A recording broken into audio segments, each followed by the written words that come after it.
ওগো আল্লাহ, ওগো মালিক, তুমি ছাড়া তো আমাদের আর কেউ নাই, তুমি ছাড়া তো আমার আর কেউ নাই। আল্লাহ গো, তুমি যদি মাফ না করো কে আমাকে মাফ করবে? তুমি যদি মাফ না করো কে আমাকে মাফ করবে? তুমি যদি আমাকে মাফ করো তাহলে তোমার কোনো দিকে কমবে না, তুমি যদি আমাকে মাফ না করো তোমার কোনো দিকে বাড়বে না।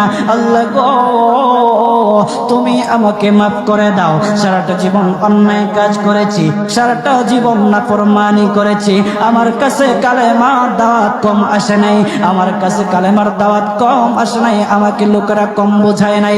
ওগো আল্লাহ, তুমি আমাকে মাফ করে দাও। মাফ না করলে কোথায় যাব, কার কাছে যাব?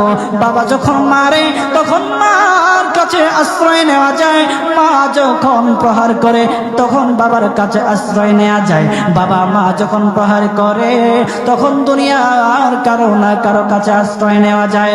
ওগো আল্লাহ, ওগো মালিক, তুমি যদি আমাকে মারো, তুমি যদি আমাকে আযাব দাও, ওগো আল্লাহ, কার কাছে যাব, কার কাছে গিয়া মাফ চাইবো?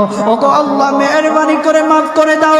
এইরকম কান্না করতেছে, কান্না করতেছে, চোখের পানি তার এমন ভাবে পড়তেছে, দাড়ি ভিজতেছে, দাড়ি ভিজে জমিনের মধ্যে চোখের পানি পড়তেছে, কান্না করতেছে।